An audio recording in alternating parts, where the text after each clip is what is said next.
आपके सिलेबस में है क्या क्या। आ जाओ, ये आपके एक्सरसाइज 1.1। तो यहाँ एक तो आप परिमेय संख्या,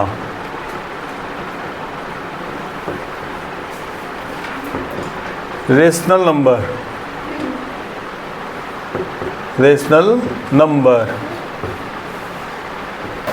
ये ध्यान से देखना बेटा, ये है क्या, है ना।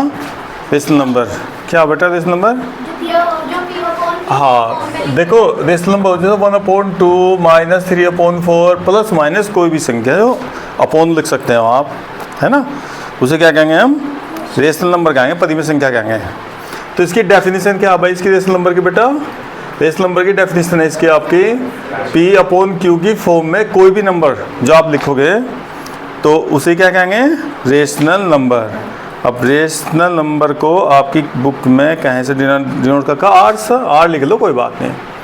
वेयर ये जो P और Q दोनों क्या होंगे बेटा, इंटीजर, ये दोनों इंटीजर होंगे। लेकिन इंटीजर Q जो अपॉन में लिख रहा है उसकी वैल्यू क्या नहीं होनी चाहिए, 0 होना चाहिए। तो पहले आपको इंटीजर पता होना चाहिए, इंटीजर क्या होगा, ये जो इंटीजर हो बेटा 0 1 2 3 4 डॉट -1 -2 -3 माइनस इन्फिनिटी से प्लस इन्फिनिटी तक कुछ भी नंबर लिख दो आप, वे सारे क्या होंगे, इंटीजर होंगे। और ये अपॉन में लिख दो तो उसे रेशनल नंबर के हैं, ठीक है। लेकिन अब देखो P और Q दोनों की वैल्यू क्या होनी चाहिए भाई, 0 तो दोनों में होंगे भाई। तो आप एग्जाम्पल जब देंगे इसका, जैसा 4/5 -6/2 0/1, चाहे 0 कुछ भी ले लो, 0 के अपॉन में ऊपर तो 0 आ जाएगा, लेकिन अपॉन में 0 नहीं आएगा कभी भी भाई, चूंकि ये Q की वैल्यू 0 देखो लिख, उसने कहा कि अपॉन में 0 ना लिखे भाई, तो फिर वो रेशनल नंबर नहीं होने का, नहीं तो आपका, ठीक है, परिमेय संख्या, है ना। और इरेशनल नंबर बेटा, अपरिमेय संख्या, इरेशनल नंबर अपरिमेय संख्या, अपरिमेय संख्या क्या हो बेटा, एक तो इसमें ध्यान रखियो, एक तो पाई भी इरेशनल नंबर हो, ध्यान रखियो, ठीक है। अब पाई की वैल्यू हो बेटा वैसे 22/7 पढ़ा होगा आप ना, वो रेशनल हो, देखो P/Q की फॉर्म में आ गया। इस पाई की वैल्यू ना मैं अभी दिखाऊंगा आपकी बुक मत रखो बेटा, पाई की वैल्यू ना बहुत बड़ी वैल्यू पाई की, देखो अभी दिखा रहे हैं हम आपको, पूरी एक लाइन भर रही होगी, पूरी एक लाइन बेटा, पूरी एक लाइन भर की पाई की वैल्यू, देखो यहाँ से देखो आपकी बुक में ना, आपकी बुक में लिखा हुआ देखो, हाँ पाई की वैल्यू बेटा दिखा दी 3.145 और फिर भी डॉट हो गया, आगे खत्म नहीं हो रही, ठीक है ना। देखो कितनी बड़ी वैल्यू पाई की, और √2 की भी इतनी बड़ी वैल्यू, डॉट है आपकी बुक में, हम दिखा देंगे आपकी बुक में भी आया। देखो एक मिनट सुनो, पहला जाओ सुनो बेटा, तो ये ध्यान रखियो भाई, सुनो बेटा, तो जो इरेशनल नंबर होगा ना इसकी पहचान देखो 1.02 फिर 002 जिसमें रिपीट ना होगा कुछ भी, देखो पहले यहाँ एक 0 फिर 2 0, इसके बाद कितने आ जाओ 3 0, जिसमें बार बार रिपीट ना हो रहे हो कोई भी टर्म, तो वो क्या होंगे, इरेशनल। और जबकि रेशनल लिखना ना आपको, रेशनल नंबर, तो रेशनल नंबर में ऐसे हो जाए बेटा, देखो जैसा 1.23 फिर 23 बार बार एक ही वैल्यू आ जा, तो उस वो क्या हो जाएगा, रेशनल नंबर हो जाएगा। और जिसमें रिपीट ना हो, ऐसी पाई की वैल्यू ना बार रिपीट नहीं होता कुछ भी, तो वो फिर क्या हो जा, इरेशनल नंबर हो जा, ध्यान रखिए उसका, रेशनल इरेशनल दोनों ध्यान रखना आपको, परिमेय और अपरिमेय संख्या, ठीक है। अब आपसे पूछ रखा find 6 rational number between 3 and 4। सुनो बेटा आप ध्यान से, आपकी एक्सरसाइज का क्वेश्चन नंबर 1, एक्सरसाइज 1.1 का क्वेश्चन नंबर 1 देखो, पहले ध्यान से पढ़ने का सवाल है बेटा, सोल्व तो है ही, कोई बात नहीं। ये 0 क्या 0 परिमेय संख्या है, 0 परिमेय संख्या, 0 इधर रखा ना, 0 क्या हो भाई, तो 0/1 ये हो गया भाई P/Q, लिख लो भाई, परिमेय है, क्या बेटा रेशनल नंबर है, ठीक है। ये दिख रहा थी आपको कि P/Q की फॉर्म में आ गया 0 है बेटा, नहीं खुद नहीं करना है, रुक जाओ समझाना है बेटा मुझे।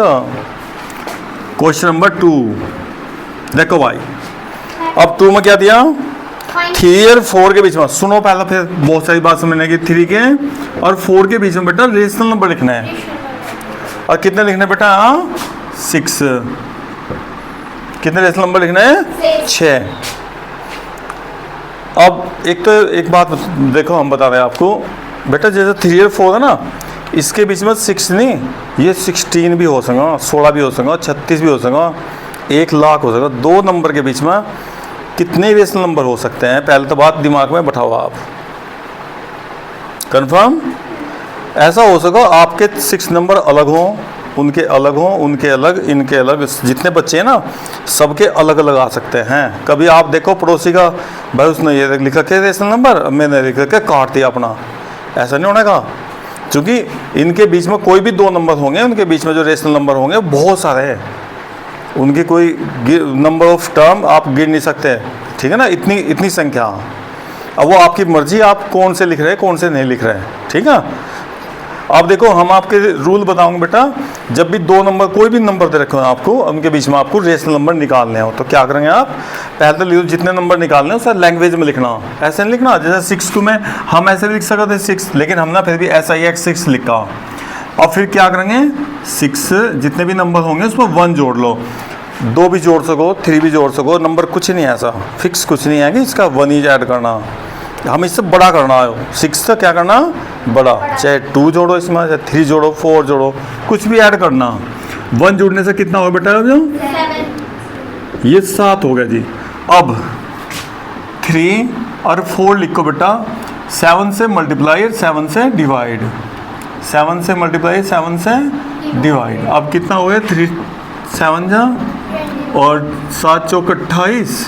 लो जी, अब देखो 21 से आगे बताओ क्या होगा बेटा, 22, आगे से आगे 23, 24, 25, 26, 27। बस।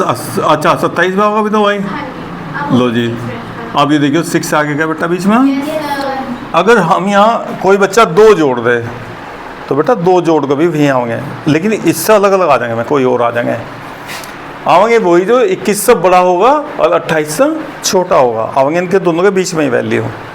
तो आप ऐसा नहीं करना कि भाई हमें यही करना, क्योंकि कभी कभी ना आंसर सही नहीं आता। सुनो एक मिनट, जब हम रेशनल नंबर निकालेंगे ना, कभी कभी ऐसा होगा बेटा 1 से जितने हमें लाने हैं उतने आते नहीं, तो फिर 1 की बजाय हम 2 ऐड कर लें इसमें। अगर 2 से आंसर हमारा सही नहीं आया, देखो हम निकालने थे 6, अब मान लो एक की कमी लग जाती है यहाँ, या 2 की कमी लग जाती है ना, तो अभी हम यही कहें कितने जोड़ते हैं इसमें, यहाँ 2 ऐड कर देते हैं, और फिर उतने से मल्टीप्लाई, उतने से डिवाइड करके और फिर उतने ही आ जाते हैं फिर आपके। तो इससे बड़ा करना आपको, ये कोई रूल फिक्स नहीं है कि 1 ही जोड़ना, ये याद नहीं करना आपको, कभी आप याद करो जैसे गाइड बना दो। क्लियर मामला? हाँ जी बाबू जी। अब सुनो, देखो जैसा इससे अलग बेटा क्वेश्चन नंबर 3 आपका, क्वेश्चन नंबर 4 3 बेटा। अब देखो 3 में क्या दिया हुआ, 3/5 और बेटा 4/5, और कितने रेशनल नंबर निकालने इनके बीच में। अब फिर समझने की बात आ गई आपकी, सुनो भाई इसमें बेटा। तो अभी हमने क्या बताया, 5 + 1 = क्या होगा बेटा, 6 हो गया। एक तो सबसे पहली बात नोट करना बेटा आपको ये बात कि ये जो हर, हिंदी में क्या कहा बेटा, इसे हर, ऊपर क्या है अंश, क्या है ना, इंग्लिश में क्या है इसको न्यूमरेटर, इसे क्या कहते हैं डिनोमिनेटर। तो नंबर 1 बात नोट क्या करनी बेटा, जब भी रेशनल नंबर अपोन में दे रखे होंगे तो डिनोमिनेटर यानी हर क्या होना चाहिए, इक्वल होना चाहिए। क्या होना चाहिए, समान होना चाहिए। अगर इक्वल नहीं होगा तो कृपया करके आप पहले उसको इक्वल करेंगे, अगर इक्वल नहीं होगा तो। लेकिन यहाँ देखा आपने, यहाँ भी 5, यहाँ भी 5, क्योंकि अगर एग्जाम में क्वेश्चन होगा ना वहाँ शायद अपोन में 5 ना हो, तो पहला आप उसे इक्वल करेंगे, है ना। अब अगर यहाँ तो इक्वल दे रखा, तो इक्वल दे रखा, तो अब आपको क्या करना है, इसे उतार लो बेटा, याद रखिए इसे। अब इक्वल दे रखा तो फिर आप ये काम कर लेंगे, कितना आया 5 और 1 कितना है बेटा, 6 आया। तो 6 से मल्टीप्लाई, 6 से डिवाइड, 6 से मल्टीप्लाई। अब देखो कितना होगा भाइयों, मल्टीप्लाई कर लो बेटा पहले इन्हें, और 20। अब 19 ये अपोन में एज इट इज चलेगा 30 के नहीं, एक बार 18 19 20 लिखा, ये ध्यान रखना अपोन में जो लिखा हुआ उसे बिल्कुल नहीं भूलना भाई। ये देखो आपके बिल्कुल 6 नंबर या 5 नंबर जितने आपको चाहिए थे उतने आगे के नहीं आ गए।